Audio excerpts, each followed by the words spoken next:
So this is the Nokia N900.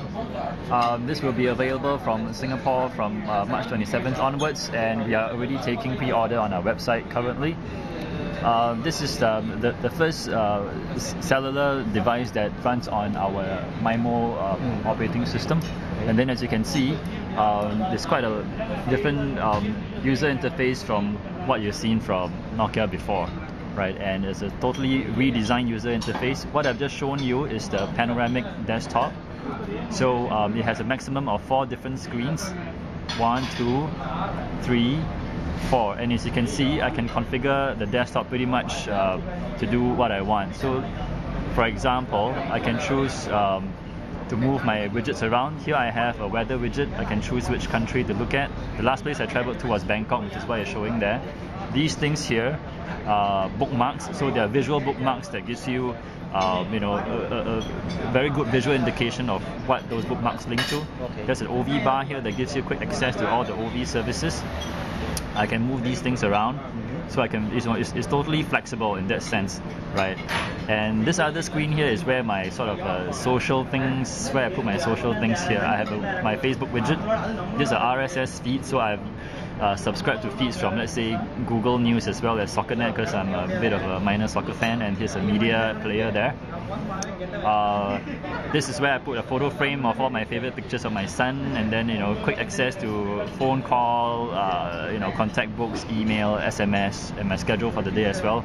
I'm going to attend Kings of Convenience later on, so it reminds me there. And a data plan monitor to kind of give me an idea of how much I'm consuming. Controlling this device is really easy. Just click on the top menu bar, and I have volume control, profiles, Bluetooth on off. My online availability is there as well, and a quick glance of when my last email sync was. So it's really easy for. So this is a dashboard. It shows me a glance of what kind of applications that I'm running. So let's say I go to the menu, right? I start up, let's say, the calculator. Let's say just to start off, okay. Let it run in the background, or I can say maybe let me go to my favorite gaming website, GameSpot. Okay, and then it'll start. And I say, since it's loading in the background, let me do something else. Okay, maybe in the meantime I can see, okay, who's this guy who just called me? Blah blah blah. And then maybe I might want to just call him back. So I can do all these things all at the same time. And in the meantime, my web browser is loading in the background. Okay, so it's for people who are constantly on the move, doing multiple things at the same time, this is a fantastic feature, right? I bet everybody multitasks. You go to a meeting, you'll be checking SMS at the same time and all that, so it's quite natural for us to expect that our devices perform multitasking as well, and the N900 does this very, very well.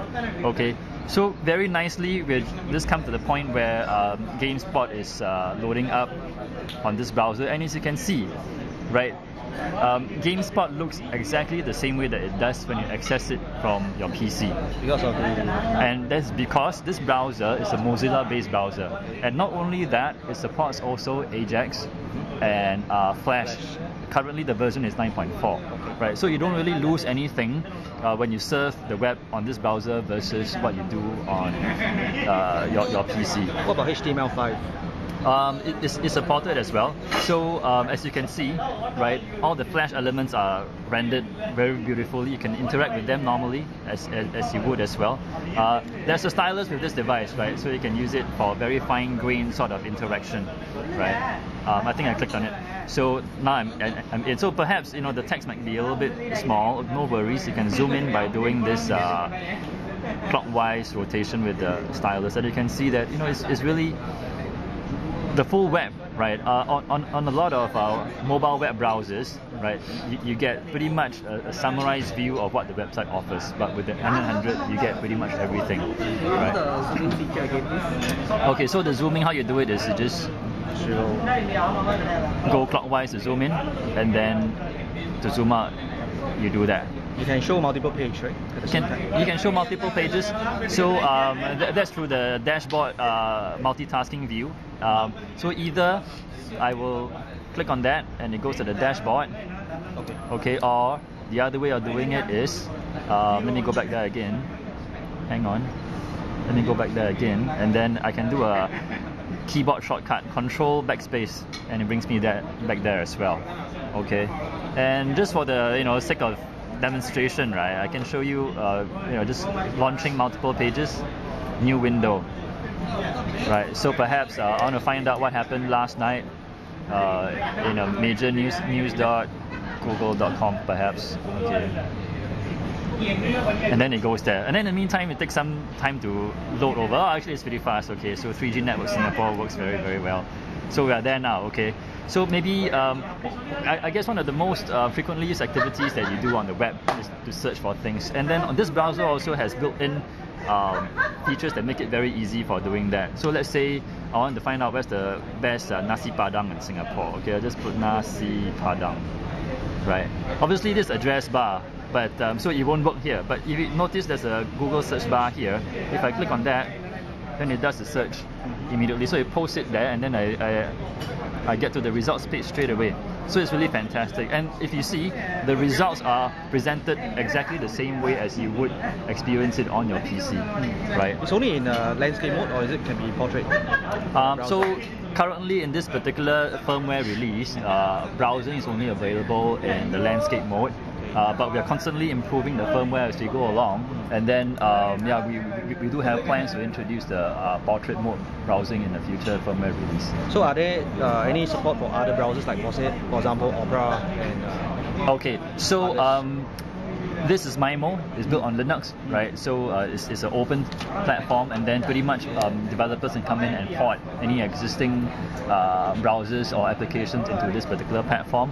And then I think this is sort of public information anyway. Firefox has released their browser for N900 in January, late January. So you can try it on this phone as well. But my personal preference is for the native browser, for the fact that it's Mozilla based, right? Okay, so Firefox is Mozilla based as well, but this guy supports Flash as well as Ajax, right? And it's a very snappy one. Okay, so those are the key features of the N900. Right? I can go to settings, and then here you can configure your IM accounts. So for me, I'm constantly on Gmail and also constantly on my Nokia OV account. So if you need to add anything more, you can just go in here, and then you can see that Skype is offered here as well, and you can do Skype audio calls currently, through Wi-Fi or through 3G. If you choose to do so, that's possible as well. And of course, we support Jabber and also SIP protocols in there, right? And Jabber is a fairly commonly used protocol, and you would imagine that if it supports Jabber, then perhaps you might be able to connect to other sort of chat services that use Jabber as well. Okay. So then there's the VoIP part. Okay, and there's also single sign-on for OV services. Like for example, I've set up OV share for Nokia, right? And then once I've logged into OV share, I'm automatically also logged into my IM for OV as well, right? And if I were to go to some other services, for example, let's just say OV files, right? Then the browser will remember my login already, and I'll just have to click one or two buttons, and then I'm in there automatically.